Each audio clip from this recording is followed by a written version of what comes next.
มันละเป็นทำไมล่ะทองใบทองใบป่ะอ๋อสาวทองใบเลยจักปีแล้วล่ะ13 ปี15 ปีโ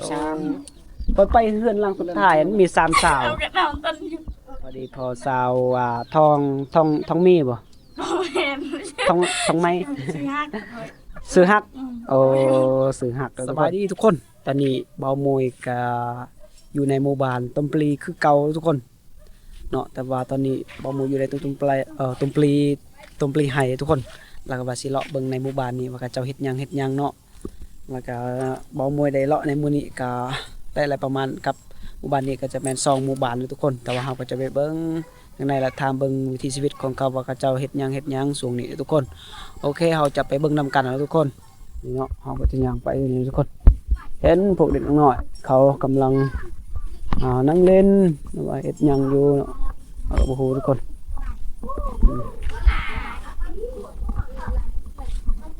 ก็จะเลาะไปแล้วทุกคนใจมาบรรยากาศก็สิประมาณนี้เนาะหมู่บ้านนี้ก็จะบ่หลายปานใดทุกคนสูงสุดก็ประมาณ20ปลายครอบครัวแล้วก็ยังรวมหลายเลยก็ประมาณ30ครอบครัวประมาณนั้นทุกคนเนาะหมู่บ้านนี้ก็สิประมาณนี้เนาะโอ้เสียงนำเซละหนองทุกคนดังขนาดปวบอยู่บรรยากาศก็สิประมาณนี้ทุกคนนี่ก็จะเป็นกลางหมู่บ้านนะทุกคนจะเป็นเดินหมู่บ้าน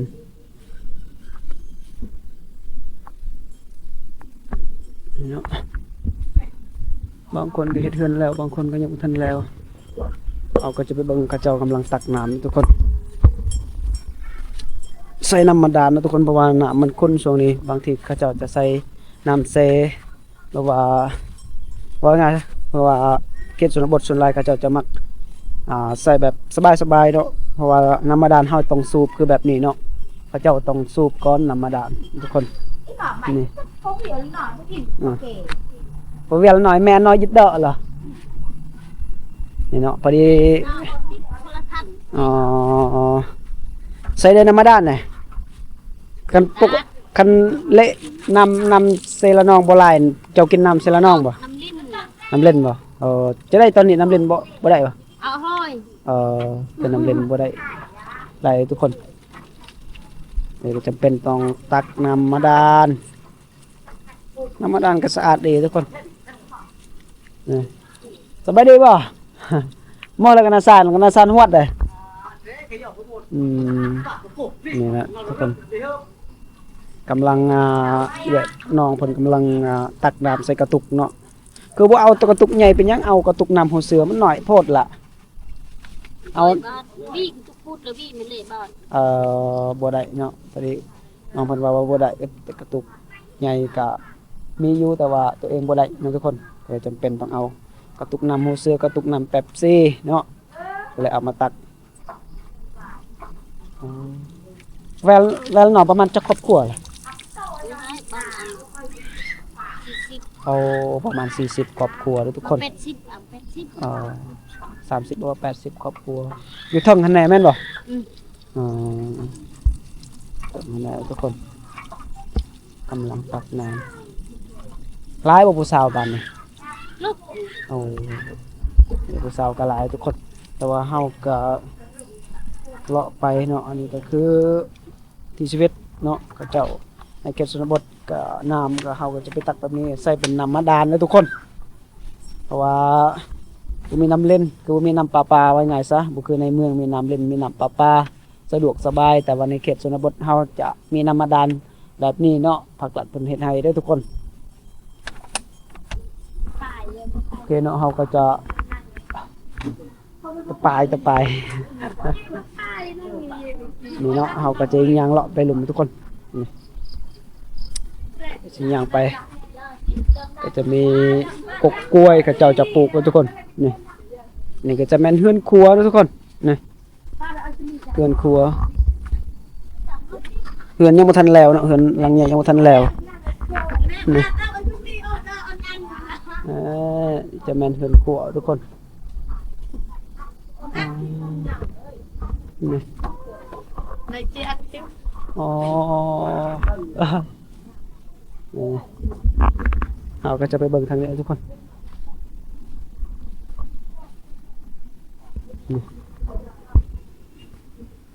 ทางลุ่มก็แม่นเส้นทางที่เราจะไป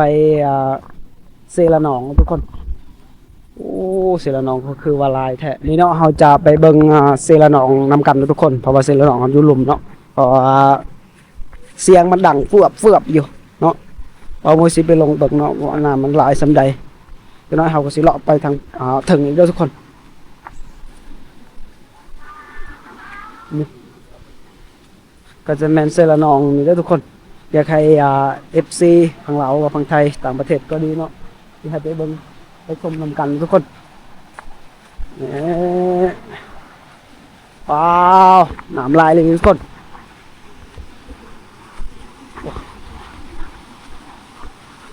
โซนนี้ฝนตกนักแล้วก็น้ำกระลายน้ำกระท่วมบางบ่อนก็น้ำท่วมนะทุกคนนี่ที่มันเสร็จแล้วน้องว้าว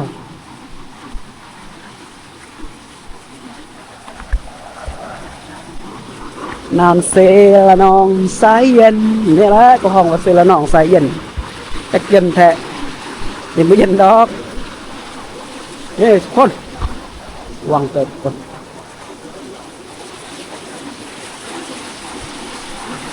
อันนี้ว่า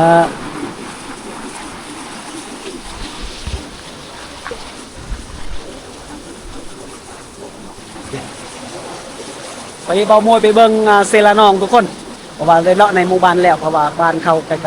ล้ๆกับเซละนองทุกคนเซละนองก็สิประมาณนี้เนาะ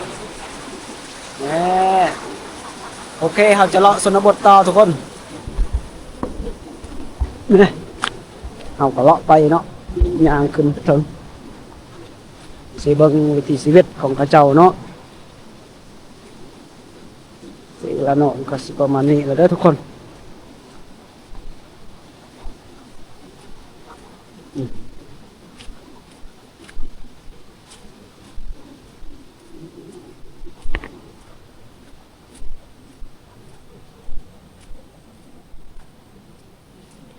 จะแมนหมู่บ้านเลยเด้อหลังจากเขาขึ้นมาจากเซละนองก็จะมีหมู่บ้านเขาเจ้าเลยเด้อทุกคนนี่เป็นหมู่บ้านเฮือนครัวเลยแล้วก็จะเฮือนเขาเจ้านอนเลยทุกคน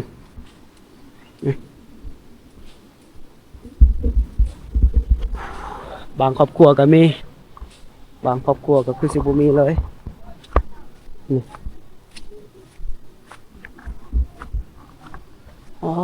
เฮือนครัวกับเจ้าจะอยู่กินจังได้นั่นนี่โอ้อันนี้ก็จะแม่นเฮือนครัวแล้วทุกคนเวลาฝนตกหนักก็คือสิเฮ็ดกินยากไปแล้วบัดนี้โอ้คือจะมีคนอยู่ในเฮือนหลายแล้วบ่มื้อก็สิย่างเลาะกันเนาะทุกคนว่าอันนี้ก็ฝนก็เริ่มตกแล้วทุกคนนี่เฮือนกับเจ้าก็สิประมาณนี้เนาะอยู่แบบนี้แหละนี่บางคนก็จะเป็นเฮือนครัวแบบนั้นเวลาฝนตกก็คือน่าจะอยู่บ่ได้ทุกคนมันเปียกหมดแล้วกันนี่ได้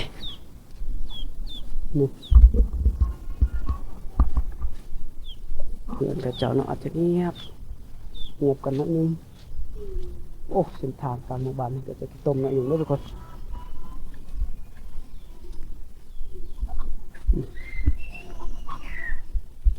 บางหลังคาเฮือนก็คือสิบ่มีเลยบางหลังคาก็มีเลย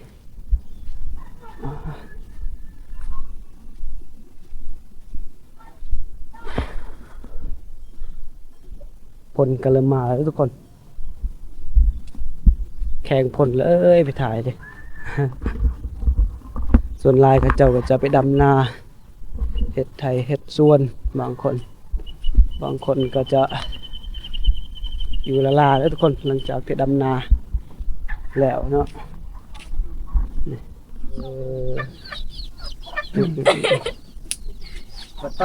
ลูกเจ้าบ่นี่อันนี้เมียเจ้าบ่แม่นอ้าวคิดว่าอยู่นำกันคิดว่าเมียบ่แม่นเนาะ น้องสาวบ่โอ้น้องสาวยังบ่มีผัวบ่ ยัง โอ้ยังโสดน้องเขายังโสด ทำไมบนมาเอ็นลัง ลงไงอันนั้นเล่นเอ็นเกินเหรออันนี้ไผนี่อ้ายจ้ะบ่ ไอ้ เอ่อ ไอ้กุ๊กเอ้ยนะมาอยู่บนกับไปอยู่จะยากเกรง ยังบ่มีเมีย เออ จักปีแล้วตอนนี้ จะรอ47 ปี โอ้47ปีอืม ต่อตะมอหลังใจมาเจ้ากูตายังจิบไหล โอ้ แก บ่มีเมียเด้อ47ปีทุกคน โอ้ย เนี่ยคือผู้สาวทุกคนมาแล้วเป็นทำไมล่ะ ทองใบ ท้องใบบ่ อืม อ๋อสาวท้องใบเด้อจักปีแล้วล่ะ 13 13ปี15ปีโอ้ 3 ไปเฮือนหลังสุดท้ายมันมี3สาว เอากระดานตันอยู่ 3สาวอยู่หั่นก็ดูอยู่แต่ว่าค่อยมาแล้วพอดีเขาแล่นตุ้มตามก็ยันเฮือนมันสิล่มก่อนแล้วก็ขึ้น เฮือนมันสั่นติ้งเลย พอดีพอสาวทองมีบ่ บ่เห็น ทองไม้ สิฮัก ซื้อฮักโอ้ซื้อฮักเด้อทุกคนปัดอายเพิ่นว่า อัน เอ่อ ก็ชัดเชื่อ สัตว์ซื้อเนาะอ๋ออายเพิ่นยังบ่มีเมียยังโสดอยู่เด้อทุกคน โทษนี่บ้านคักๆ อ๋อ ร้านนี้ตัวเห็นตัวเห็นเอง อืมถ้าบ่ได้สนใจก็สามารถทักหามันได้เนาะก็เอื้อยที่เบิ่งเนาะ จัดตัวเวลแฮไว้ลูกจ้า ยังโสดอยู่เด้อบ่ได้ไปสอนป้าบ่มาอำลายเป็นตาย่านเนาะมีแต่ผู้เดียวนี่บ่ลูกจ้ะเมียไปใส่ ปรุงแล้ว ไปใส่ สิยาแม่ โอ้ สิยา ไปเสียหญ้าเนาะจะบ่ไปเสียบ่เบิ่งลูกโอ้ดีพวกเบิ่งลูกเมียไปเสียคักแล้วนะ อันนั้นก็ผู้สาวกันบ่โอ้อันนั้นก็ผู้สาวทุกคนนี่ก็ผู้สาวอายุ15ปีชื่อนางน้อยบ่บ่แม่นลืมไว้ได้นี่เด้คนเฒ่าอะเนาะคนเฒ่ายังลืมไว้ได้คนเฒ่าก็เฒ่าได้ เมื่อเราไปทำไมฮักสาวฮักแล้วทุกคนสาวบานตำปลีให้กี่เนี่ยเราบอมือเข้าบานตำปลีข้าวเนาะแล้วก็นี่ก็เลยเข้าบานตำปลีให้แล้วหลังจากนั้นก็สิเข้าตำปลียังอีกตำปลีธงไกลลำปลีธงก็สิออกไปเมื่อทางตะโอ้ยเลยจังหน่อย เส้นทางของบ่าวมวยยังไกลเลยทุกคนยังโสดบ่ตอนนี้ล่ะโสดอีเลยบ่ยันตัวเต้โสดแต่ ตัวนะ โสดแต่ตอนหน้ากองบัดแล้วตอนแรงมาหาน้องนะ คือนางอันนั้นแหละตบกดมาหาน้องนะมา เห็นอยู่บ่นางนะ นี่นะน้องหักเด้อแต่หักตาแพงเลยบ่ได้เข้าโรงเรียนบ่ล่ะบ่อยากเรียนเลยบ่ ประดักยาได้น่ายาวาคือ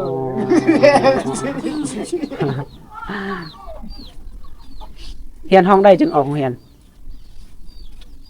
บ่ได้เข้า บ่ได้เข้าเรียนเลยอ่านหนังสือได้อยู่บ่บ่ได้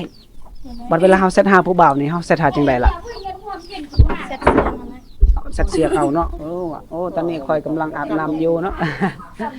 กินข้าวแล้วบ่เฮ็ดหยังอยู่ตอนนี้ก็สิประมาณนั้นแหละเนาะ อะไรก็กินจักอยู่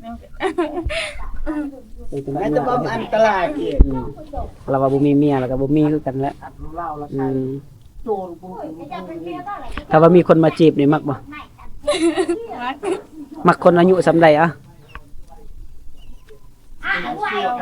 89คนอายุ30มักบ่คนฮักแท้เนาะบ่ตัวเลยฮักน้องแท้ก็มาขอเลยทำตัวเลยทุกคนน้องเพิ่นก็น่าฮักอีหลีซื้อสมพอซื้อฮักเนาะก็น่าฮักตะฮักตะแพงทุกคนน้องเพิ่นยังโสดเนาะสามารถมาแวะมาเบิ่งน้องเพิ่นได้เด้อสาวตะโอยเนาะในหมู่บ้านตำปลี จะหนักโลโอก อืม อายเป็นเราตลกน้องเพิ่นเคินในหนึงเด้อทุกคนแหมสาวตะโอยคนงาม ใส่ปักเวน อืม แอปเปิลกระเทียน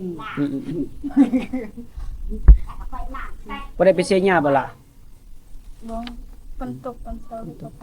บ่ได้ดำนาบ่บ่มีนาเฮ็ดแต่ให้บ่ส่วนมันต้นลายบ่ บ่ลาย ประมาณจักบ่อน 2-3คน 2-3บ่อนโอ้ได้เงินลายแล้วตอนนี้เขาซื้อได้อยู่ประจูน 1,700 แล้วบ่เห็นเดี๋ยวค่อยกลายไปเท่านั้นบ่เห็นเขาไปขายอยู่ เดี๋ยวน้ำเปิดลันเด้ แม่นอยู่ประจูดอน เขาขายแหละแต่ว่าแถวนี้เขาเพิ่นเขาเปิดมีแต่อยู่ประจุดอนแต่บ่ฮู้เขาเขียนอยู่ร้านใหญ่อันเขาเขียน1,700อ่า1,700เขาเขียนแต่ว่าอยากได้น้องฮักต้องสิเขียนพันหยัง1,1000บ่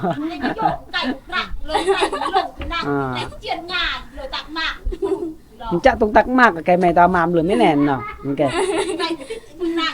แม่จะบ่หันโอ้สิจักคนลูกแม่จ้ะ4 คนลูกสาวจักคน 3 คนจะเป็นลูกกกบ่ชื่อจะได้ผู้สาวนี่ ไป มปายซึมปายเอาเลย ลำปาย ลำปาย ซื้อลำปายทุกคนโอ้ยน้องซื้อลำปายอยู่น่าจะประมาณ12 ปีบ่จากที่เบาโมยเนาะได้ล้มกับพวกอ้ายๆหรือว่าพวกน้องๆแล้วเนาะแล้วเบาโมยก็สิเดินทางน่าจะไปบ้านตำปลีทงกันได้อทุกคนไปตำปลีทงเราสิเดินทางกลับเลยบางทีเนาะ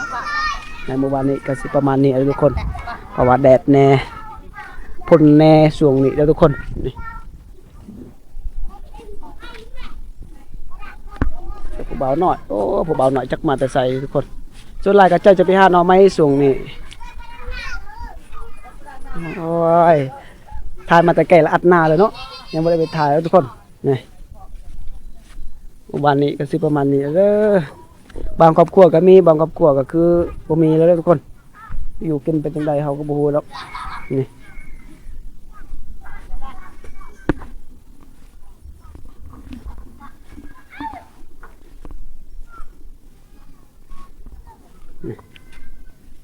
บ่าวโมกันอาจจะเดินทางกลับก่อนเด้อทุกคน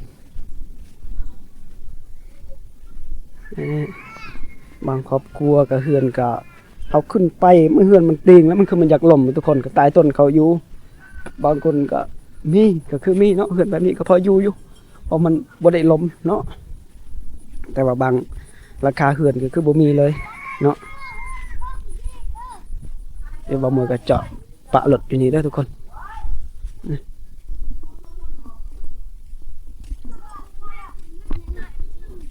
เรื่องกระเจ้าก็ประมาณนี้เงียบๆเนาะช่วงนี้เนาะ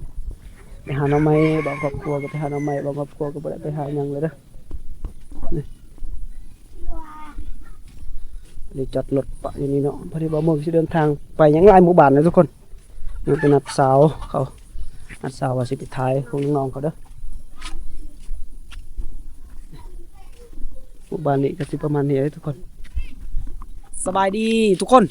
ตอนนี้เนาะหลังจากที่เบาโมยได้ออกไปจากหมู่บ้านเป็นที่เรียบร้อยแล้วเนาะแล้วก็ได้พ่อน้องน้อยสาวน้อยคนนึงอยู่แคมทางทุกคนแล้วก็ขอบใจเนาะเบาโมยก็อยากขอบใจทุกคนที่เข้ามาเบิ่งเข้ามาชมคลิปของเบาโมยเนาะก็อย่าลืมทุกคนที่เข้ามาเบิ่งเข้ามาชมคลิปเบาโมยก็อยากให้กดติดตามเพื่อเป็นกำลังใจให้เบาโมยนะเด้อเพราะว่าตอนนี้เบาโมยคนติดตามก็ยังบ่ทันพาเนาะตอนนี้เนาะแต่ก็อยากให้คนติดตามนะเด้อทุกคนเพื่อสามารถในการเฮ็ดคลิปต่อไปได้และมีกำลังใจในการเฮ็ดคลิปต่อไปแต่ว่าตอนนี้บ่าวโมก็สิเดินทางไปต่อในหมู่บ้านหลายหมู่บ้านอีกแล้วทุกคนสิออกมือทางตะโอยเลยทุกคนกันพ่อน้องคนนะฮักเอเลยทุกคนนี่กำลังไปหาหน่อไม้ได้หน่อไม้นี่กับบักหลายๆเป็นกระดงนี่โอ้มีแต่หน่อไม้ไล่เด้อทุกคนน้องเพิ่นได้หน่อไม้ไล่ไปหาจักคนล่ะไปจักคน2 คนคนเดียวบ่ฮู้โอ้แต่แพงเลยเด้อล่ะเอ้ยสู้ๆเด้อนี่กับผู้สาวน้อยสาวเจาะ274เพิ่นได้โอเคเนาะบ๊ายบายเฮาก็สิเดินทางไปต่อทุกคน